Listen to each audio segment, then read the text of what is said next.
자, 오늘 은혜 받으신 하나님 말씀 로마서 13장에 있는 말씀입니다. 오늘은 로마서 13장 8절, 9절, 10절 이 세 구절에 있는 말씀을 우리 함께 나누도록 하겠습니다. 그래서 우리 하나님 말씀 교독할 때 우리 다 함께 일어나서 제가 한 절 읽고 여러분들이 9절 읽고 다 함께 10절 읽도록 하겠습니다. 서로 사랑하는 것 외에는 아무에게도 빚을 지지 마십시오. 남을 사랑하는 사람은 율법을 다 이룬 것입니다.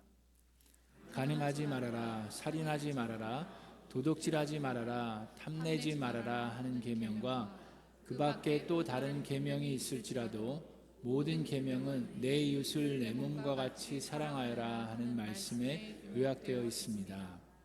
함께 읽습니다. 사랑은 이웃에게 해를 입히지 않습니다. 그러므로 사랑은 율법의 완성입니다. 아멘. 이것은 하나님의 말씀입니다. 자, 여러분 앉으시기 전에 자, 주변에 인사를 하시는데 그냥 건성으로 인사하지 마시고 자, 반갑습니다. 잘 오셨습니다. 하늘 복 많이 받으세요. 하나님의 미라클이 됩시다. 그 네 가지를 다 하시는 거예요. 자, 반갑습니다. 잘 오셨습니다. 하늘 복 많이 받으세요. 하나님의 미라클이 됩시다. 네. 그렇죠. 훨씬 분위기가 좋아졌어요. 훨씬 좋네. 아멘. 지난 월요일부터 목요일까지 우리 남가주 지역에서 가정교회 목회자 컨퍼런스를 했습니다. 128차로 제가 알고 있는데 160여 분의 목사님들과 선교사님들 이 전국에서 미국 전 지역과 한국에서도 오시고 또 캐나다에서도 오시고 그래서 함께 했는데 우리가 잘 아는 여기 옆에 God's Family 교회에서 이번 컨퍼런스를 준비하셨습니다. 거기 많은 분들이 아시지만 God's Family 교회는 본당에 70명 이상 들어가면 꽉 차는 교회예요. 작은 교회임에도 불구하고 160여 분의 선교사님들과 목사님을 이렇게 모시고 컨퍼런스를 진행했습니다. 1층에 다 찰 수가 없으니까 2층에도 이렇게 화면을 연결해 가지고 이렇게 보게 되는데 2층에서 또 찬양 함께 하고 예배 드리면서 이렇게 자꾸 끊기더라고요.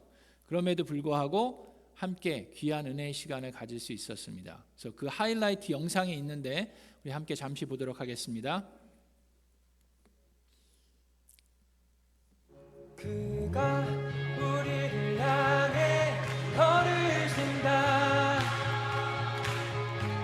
자랑스런 백성들아 새 옷을 입고 기뻐하라. 그가 우리에게 평화를 주신다. 주의 사랑에 감격하여 모두 하나님을 사랑하자.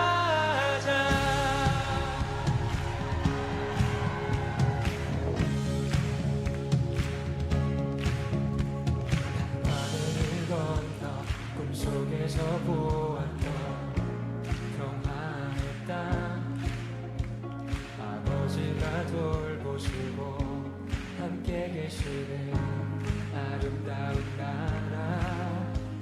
그곳에서 새싹처럼 돋아나 성전을 누리는 우리 다가오는 그날을 노래하네.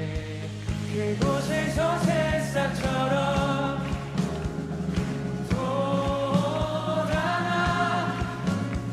성전을 누리는 우리 다가오는 그날을 노래하네.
우리 목회자 컨퍼런스 때 하이라이트라고 할 수 있는 게 그 교회에 섬기고 계신 목자 목녀님들을 위해서 참여하신 모든 목사님들과 선교사님들이 손을 얹고 기도해 드리는 시간입니다. 귀한 은혜의 시간을 허락하신 하나님을 찬양합니다. 자, 우리 목회자 컨퍼런스를 호스트할 수 있게 가능케 했던 것이 그 작은 교회에서 어떻게 이런 일들을 할 수 있나 이렇게 의아해하기도 하고 궁금해하실 수도 있는데, 제가 가서 보니까 거기에 있는 청년들, 그 영어회 중에 있는 그 학생들과 청년들이 열심으로 처음부터 끝까지 준비하고 돕더라고요. 거기 담당하시는 목사님이 그 유대여 목사님 아드님인데 그런 얘기를 하더라고요. 그 간증, 그 사례 발표를 하면서 그 젊은이들이 잘 모르지만 그 목사님과 그 젊은이들이 알아야 되는 것 중에 하나가 우리는 사랑의 빚을 진 사람들이라는 얘기를 하더라고요. 그래서 한어회 중에서 어떻게 이 젊은이들을 배려하고 섬기고 사랑해 주었는지를 알고 있고 또 알기 때문에 그 빚을 갚는 길이 없지만, 갚을 수는 없지만 그래도 최선을 다해서 이렇게 함께 동역하고 섬기는 모습이 너무 아름다웠습니다. 아시겠지만 가츠 패밀리 교회는 이제 영어권이 더 부흥하고 있어요. 그래서 한어 회중보다 영어 회중이 더 인원수는 많습니다. 그래서 한어 회중에서 양보를 하고 배려를 했어요. 본당을 바꿨습니다. 그래서 청년들이 본당에 내려와서 예배를 드리고 어르신들이 계단을 올라서 2층에서 예배를 드리는 교회예요. 그런 교회가 이렇게 흔치 않은데 그런 본을 또 보이고 있어서 많은 분들에게 도전을 주는 교회입니다. 여러분, 우리도 마찬가지로 저나 여러분이나 모두 다 사랑의 빚을 진 사람들입니다. 믿으십니까? 한 명도 제하지 않고 우리는 모두 다 사랑의 빚을 진 사람들이에요. 어떤 사람들은 나는 자수성가한 사람이다 라는 말을 듣는데, 근데 자수성가라는 얘기는 남의 도움을 받지 않고 물려받은 거 없이 나 혼자 힘으로 스스로 성공해서 집안을 세웠다 그런 얘기인데, 가만히 들여다보면 여러분, 자수성가한 사람은 이 세상에 아무도 없습니다. 우리는 모두 다 얽혀 있습니다. 사람들과 함께 생활하는 거예요. 여러분들이 혼자 만약에 무인도에 가셔서 20년 동안 혼자 무인도에서 살면서 자수성가를 했다, 그러면은 인정하겠지만, 우리는 이 세상에서, 사회에서 알게 모르게 서로에게 도움을 주고 또 도움을 받으면서 살아갈 수밖에 없습니다. 그런데 인간은 도움을 받을 때보다 해를 받게 될 때 훨씬 더 잘 기억하고 오래 기억합니다. 그래서 나는 다른 사람들의 도움 안 받고 스스로 자수성가했다라고 착각하면서 사는 경우가 많이 있는 거예요. 근데 가만히 들여다보면 우리는 모두 다 서로에게 도움을 주고 또 도움을 받으면서 살아가는 사람들입니다. 자, 오늘 본문 말씀에서도 맨 처음에 뭐라고 얘기합니까? 서로 사랑하는 것 외에는 아무에게도 빚을 지지 마십시오. 남을 사랑하는 그 사람은 율법을 다 이룬 것입니다 라고 이야기를 합니다. 근데 우리가 보면 이 도움을, 사랑을 받으면서 그거에 익숙해지다 보니까 그냥 당연히 생각하는 경우도 있고, 특히 자녀들이 그렇게 생각하는 경우가 많이 있죠. 그리고 이제는 좀 괜찮게 돼서 예전에 도움 받았던 사람한테 좀 갚고 싶은데 근데 연락이 안 돼요. 예전에 스승님일 수도 있고 친구일 수도 있고 도움을 주었던 손길을 찾아가서 좀 다시 좀 감사의 표현을 하고 싶은데 연락이 안 되는 경우도 있을 수 있고, 또 우리가 가장 많이 도움을 받았던 부모님들, 또 이제는 이미 세상을 떠나셔서 그 도움을, 사랑을 갚을 수 있는 기회를 놓쳐버린 경우도 있을 수 있습니다. 자, 그런데 저나 여러분이나 누구에게 가장 많은 사랑을, 그 사랑의 빚을 지었습니까? 이 세상에서는 부모님이라고 할 수도 있겠지만 무엇보다도 우리에게 가장 많은, 가장 큰 놀라운 사랑을 주신 분은 우리 하나님 아버지이신 줄로 믿습니다. 하나님께서 여러분들에게 생명을 주셨고 여러분들을 버려두지 않으시고 구원하셨고 우리의 모든 죄를 위해서 하나밖에 없는 아들을 보내시고 우리를 대신해서 십자가를 지시고 죽으셨어요. 그 하나님의 사랑을 우리는 모두 다 빚진 자들입니다. 그런데 그 사랑을 갚을 수 있는 길이 없어요. 우리는 갚을 능력도 없고 우리가 아무리 성공을 한다 하더라도 하나님으로부터 받은 빚을 갚을 수가 없는데 하나님께서는 그 길을 오늘 본문 말씀에서 이야기해 주십니다.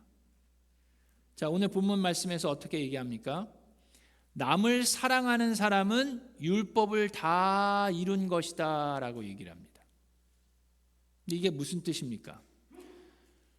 하나님께서는 사랑과 법을 연결해 놓으셨어요. 근데 저는 이 법하면은 사랑과는 좀 동떨어진 느낌이 듭니다. 법 그러면 저는 좀 차갑게 느껴져요. 좀 냉정하게 느껴집니다. 이거 하지 마라 저거 하지 마라 쫙 얘기해 놓고 그거를 만약에 지키지 못하면 벌을 주는 게 법 아닙니까? 그러니까 법 그러면은 사랑보다는 정의 뭐 그런 게 조금 더 연결되고 이렇게 연결되지 않나 하는 생각이 듭니다. 사랑 그러면은 용서, 화해, 회복 뭐 그런 것들이 좀 사랑과는 연결된다라는 느낌이 있어요. 그런데 하나님께서는 말씀을 통해서 사랑과 법을 연결해 놓으셨습니다. 자, 그래서 오늘 말씀을 통해서 그러면 어떤 사랑이 어떻게 하는 사랑이 법을 완성시키는 것인지 오늘 말씀을 통해서 좀 들여다보도록 하겠습니다. 자, 우선 이 법, 율법을 대표하는 성경의 인물이 누굽니까? 율법 그러면 아무래도 모세를 생각할 수 있어요. 모세가 10계명을 받았죠. 그 10계명이 많은 나라의 법을 세우는데 이 기초가 된 그 10계명입니다. 근데 이 모세가 10계명을 받았는데 10계명을 보면 하지 말라는 게 되게 많아요. 하라는 것도 물론 있지만 하지 말라는 게 많습니다. 첫 번째가 뭐예요? 하나님 외에 다른 신들을 섬기지 말아라. 그리고 우상을 만들지 말아라. 하나님의 이름을 함부로 부르지 말아라. 안식일을 거룩하게 지켜라. 부모를 공경해라. 살인하지 말아라. 간음하지 말아라. 도덕질하지 말아라. 거짓으로 증거하지 말아라. 증언하지 말아라. 남의 것을 탐내지 말아라. 이렇게 하지 말라는 게 참 많습니다. 그런데 예수님께서 오셔서 이 법을 통틀어서 사랑으로 표현하셨어요. 사랑으로 만드십니다. 마태복음 22장에 보면 이 율법을 공부하는 바리새파 사람들, 율법을 빠삭하게 잘 알고 있는 사람들이 예수님께서 사두개파 사람들을 아주 조용히 시키셨다는 말을 듣고 도대체 이 사람이 얼마나 많이 알길래 이 사람이 얼마나 지혜로운 사람인가 시험해 보기 위해서 왔습니다. 그래서 보니까 율법 교사 한 명이 예수님을 시험하려고 이런 질문을 합니다. 선생님, 이 법 가운데 율법이 참 많은데 이 율법 가운데 어느 계명이 제일 중요합니까? 라고 얘기를 했더니 10계명에 있는 말씀을 하시는 게 아니라 예수님께서 구약에 있는 신명기 레위기에 있는 말씀을 인용하시면서 이렇게 말씀하십니다. 예수께서 그에게 말씀하셨다. 내 마음을 다하고 목숨을 다하고 뜻을 다하여 주 너의 하나님을 어떻게 하라고요? 사랑하여라. 이것이 가장 중요하고 으뜸 가는 계명이다. 그리고 둘째 계명도 이것과 같은데 둘째도 이와 같이 중요하고 으뜸 가는 계명인데 내 이웃을 내 몸과 같이 사랑하여라 한 것이다. 자, 예수님께서는 하나님을 사랑하고 이웃을 사랑하는 것이 모든 율법을 다 가장 중요한 계명이다라고 얘기를 하세요. 자, 이게 무슨 얘기입니까? 사랑이 율법을 완성한다라고 하신 말씀은 율법의 근본 정신이 사랑이라는 얘기예요. 자, 율법의 근본 정신은 정의 구현이 아니라 사랑의 실천입니다. 우리는 법 그러면은 법을 통해서 정의가 구현돼야 된다라고 생각을 합니다. 근데 예수님은 오늘 어떻게 얘기하시냐면 그 법을 만든 이유가 그 법을 통해서 사람들로 하여금 이거 하지 못하고 저거 하지 못하게 하는 게 목적이 아니라 서로 사랑하게 하는 것이 법의 근원이고 근본이다라는 얘기를 하시는 거예요. 자, 어떻게 그게 가능합니까?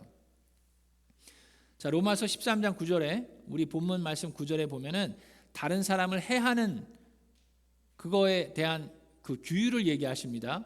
간음하지 말아라. 간음 혼자 할 수 있습니까? 아니에요. 상대방이 있는 거예요. 그로 인해서 해를 입힙니다. 가족에게, 이웃에게 해를 입혀요. 살인하는 것도 마찬가지입니다. 혼자 살면, 혼자 무인도에 살면은 자살하는 것이 살인일 수 있겠지만 여기서 그거 얘기하는 게 아니에요. 다른 사람에게 해를 입히는 걸 얘기합니다. 도둑질하는 것도 마찬가지예요. 이 모든 율법을 얘기하는데 이 법들이 뭐예요? 사람과의 관계입니다. 사람과의 관계에 있어서 해를 입히는 거예요.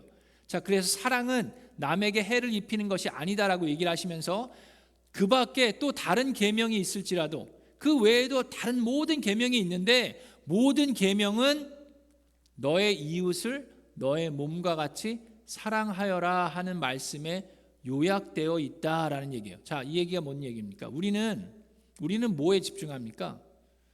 하지 말라는 거 안 하는 거에 집중합니다. 살인하지 마라. 나 살인 안 했어요. 간음하지 마라. 나 아직 간음 안 했어요. 나 도둑질하지 마라. 나 도둑질 안 했어요. 그러면 되는 줄 알아요. 그러면 나는 괜찮은 사람이라고 착각합니다. 근데 이 모든 율법을 주신 이유가 뭐예요? 그 모든 계명은 결국에는 너의 이웃을 내 몸과 같이 사랑하라는 것이 그 계명의 근본적인 기초적인 그 근원이다라는 얘기를 하시는 겁니다. 근데 우리는 하지 말라는 거 안 했으니까 나는 괜찮아 라고 생각합니다. 그렇게 생각하고 살았던 아주 대표적인 사람들이 누굽니까? 성경에 나오는 바리새파 사람들이에요. 제사장들이 그랬습니다. 길거리 지나가다가 어떤 사람이 강도를 당했어요. 그래서 거의 다 죽게 되었습니다. 제사장이 지나갑니다. 바리새파 사람이 지나갑니다. 그 사람이 죽게 된 거를 보았어요. 못 본 게 아니에요. 그럼에도 불구하고 나는 이 사람을 해하지 않았어요. 나는 이 사람 강도질하지 않았습니다. 내가 이 사람 해코지한 거 아니에요. 그러니까 그냥 지나가도 괜찮다라는 착각 속에 살아갑니다. 근데 그 법을 주신 이유가 뭐예요? 그 사람에게 사랑을 베푸는 것이 하나님께서 이런 법을 주신 그 근원이에요. 근본 정신입니다. 자, 그러면 그래서 우리가 집중해야 되는 거는 뭐예요? 우리가 집중하고 중심해야 되는 건 나쁜 행동을 안 한다고 해서 내가 법을 완성시키는 게 아니에요. 그게 아니고 사랑을 실천할 때 하나님의 법이 이루어지는 줄로 믿습니다. 여러분 직장 생활 하시는 분도 계시고 스몰 비즈니스를 하시는 분도 계시고 근데 이렇게 일을 하시다 보면 사람들이랑 같이 하게 돼요. 그렇죠? 상사이든 동료이든 본인이 직원이든 같이 일하게 되는데 이렇게 어울려서 같이 일을 하다 보면 그 사람으로 인해서 그 사람이 한 일로 인해서 짜증이 날 때가 있습니까? 없습니까? 얘기 안 하셔도 돼요. 그거는. 짜증이 날 때가 있죠. 화가 날 때가 있어요. 왜요? 왜 그렇습니까? 아니 분명히 내가 얘기를 했는데 한 번도 아니고 두 번, 세 번이나 분명히 어떻게 하는지 알려줬는데도 불구하고 또 그러네. 그럼 짜증이 나요, 안 나요? 짜증이 나죠. 화가 나고 이 사람이 참 답답하고 미워질 때가 있습니다. 자, 그때 여러분, 그때 우리 마음을 들여다봐야 돼요. 어떤 마음을 들여다봅니까? 내가 지금 무엇에 집중하고 있나?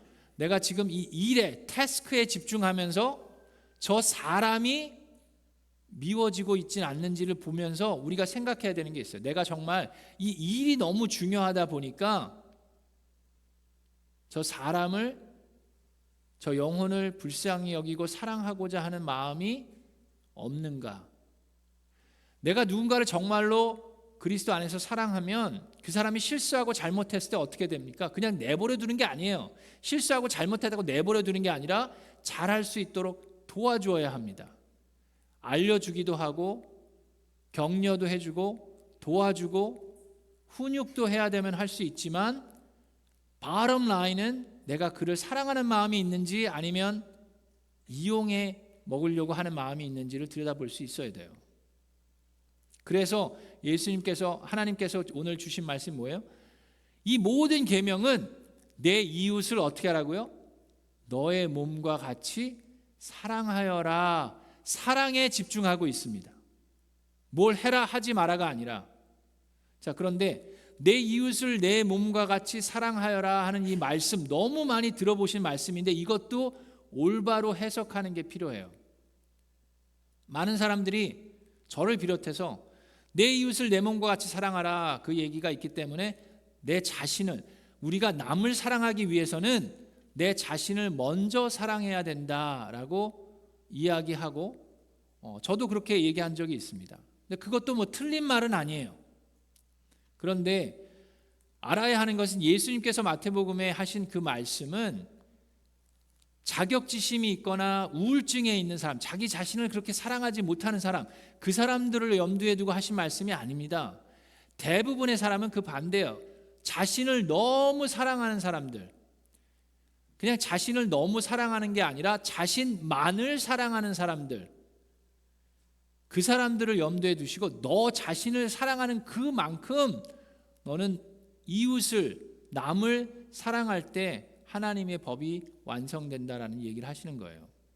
그래서 여러분, 내 자신을 사랑하는 게 문제지 해결이 아닙니다. 자, 그래서 이걸 올바로 이해하는 게 필요해요. 자, 내 이웃을 내 몸과 같이 사랑하라. 나를 사랑한다는 것을 어떻게 하는 게 올바로 해석하는 겁니까? 우리 스스로도 사랑을 해야죠. 근데 잘못된 해석은 뭡니까? 잘못된 해석은 내가 소중한 존재니까 당신들은 나를 사랑해야 돼. 그건 잘못된 관점입니다. 또는 내가 능력이 많으니까 당신들은 나를 섬겨야 돼. 내가 중요하고 내가 능력이 있고 내가 소중하니까 당신들은 다 나를 사랑하고 섬겨야 돼. 그건 잘못된 관점이에요. 그리스도인이 가져야 되는 스스로를 사랑하는 관점이 아닙니다. 그 반면에 또 다른 잘못된 관점은 내가 연약하니까 당신이 나를 사랑해 줘야지. 내가 부족하니까 당신이 나를 섬겨줘야지. 그 또한 잘못된 관점이에요. 자, 그러면 그리스도인으로서 내 자신을 사랑한다는 거, 그 어떤 관점이어야 합니까? 그거는 내가 소중한 존재이기 때문에 당신이 나를 사랑해야 되는 게 아니라 내가 이미 분에 넘치는 놀라운 사랑을 받았기 때문에 내가 소중한 존재가 된 겁니다. 하나님으로부터 도저히 감당할 수도 없고 분에 넘치는 귀한 섬김과 사랑을 내가 받았기 때문에 나는 소중한 존재가 된 거예요. 여러분, 옥션 같은 거 저는 한 번도 안 가봤지만 그런 이제 텔레비 같은 데 보면 그런 게 있죠. 이 어떤 물건이 있는데 그게 얼마나 값어치 있는 건지를 몰랐어요. 근데 그걸 발견해내면서 옥션에 갔더니 어마어마한 막 수백만의 금액으로 누가 이 물건을 샀을 때 이 물건은 어떻게 됩니까? 어마어마한 가치가 있게 되는 거예요. 어떤 사람들이 나는 아무짝에도 쓸모없는 사람이야, 그렇게 얘기하는 건 그리스도인이 할 얘기가 아닙니다. 여러분들이 아무짝에도 쓸모없다고 생각을 했을지언정 하나님께서는 그렇게 생각하지 않으세요. 하나님은 어떻게 하셨어요? 바로 여러분을 위해서 하나밖에 없는 아들을 보내시고 십자가를 지셨어요. 그 보혈의 공로로 여러분을 사셨습니다. 그럼 여러분은 하나님의 아들의 생명 같은 값어치가 있는 거예요. 그렇기 때문에 우리는 우리를 사랑할 때 겸손할 수밖에 없습니다. 겸손한 마음으로 나의 소중함을 느끼고 사랑할 수밖에 없어요. 그게 내 이웃을 내 몸과 같이 사랑할 수 있는 비결입니다. 그래서 우리는 하나님께서 뭐라고 그랬어요? 요한일서 4장 11절에 이렇게 말씀하십니다. 함께 읽겠습니다. 시작. 사랑하는 여러분, 하나님께서 이렇게까지 우리를 사랑하셨으니 우리도 서로 사랑해야 합니다. 하나님께서, 잠깐 그 놔두세요. 하나님께서 이렇게까지 누구를 사랑해요? 우리를 사랑하셨으니. 여러분을, 나를, 우리를 사랑하셨기 때문에 우리도 서로 사랑해야 돼요. 하나님이 나만 사랑한 거 아니에요. 저 사람만 사랑한 게 아닙니다. 우리를 사랑하셨어요. 이처럼 사랑하셨어요. 그래서 우리도 서로 사랑해야 합니다. 남에게 해만 끼치지 않으면 된다가 아니라 서로 사랑하는 것까지 가는 것이 당연한 것입니다. 그 사랑에 대해서 얘기하시면서 요한일서 3장 11절 12절 이렇게 말씀하십니다. 여러분이 처음부터 들은 소식은 이것이니 곧 우리가 서로 사랑해야 한다는 것입니다. 우리는 가인과 같은 사람이 되지 말아야 합니다. 그는 악한 자에게 속한 사람이어서 자기 동생을 쳐 죽였습니다. 무엇 때문에 그가 동생을 쳐 죽였습니까? 그가 한 일은 악했는데 동생이 한 일은 의로웠기 때문입니다. 제가 4년 4개월 전에 여기 교회 부임하게 되면서 부흥회를 했을 때 이 본문, 창세기에 있는 본문을 가지고 나눴는데, 여러분, 가인이 왜 동생을 죽였습니까? 시기와 질투심이 자랐죠. 근데 사랑을 얘기하면서 왜 가인과 아벨의 이야기를 하나님께서 하십니까? 가인도 아벨도 다 제사를 드렸는데 하나님께서 아벨의 제사는 받으시고 가인의 제사는 받지 않으셨어요. 근데 가인의 입장에서 지금 법은 본인은 지켰다라고 생각할지언정 하나님께서는 그걸 받지 않으셨어요. 가인이 어떤 사람입니까? 가인은 본인을, 아까 제가 얘기한 거 아주 대표적인 예가 가인이에요. 본인을 너무 사랑하는 사람이었습니다. 근데 본인만, 가인은 나만 사랑하는 사람이에요. 내가 먼저인 사람입니다. 그 사람은 하나님의 법을 완성하지 못해요. 왜 그랬습니까? 가인의 부모가 누구예요? 가인의 부모는 아담과 이브입니다. 자, 근데 아담과 이브가 쫓겨났죠. 에덴 동산에서. 쫓겨날 때 하나님께서 뭐라고 얘기하셨습니까? 창세기 3장 15절에 보면 사탄에게 얘기하시면서 내가 너로 여자의 원수가 되게 하고 너의 자손을 여자의 자손과 원수가 되게 하겠다.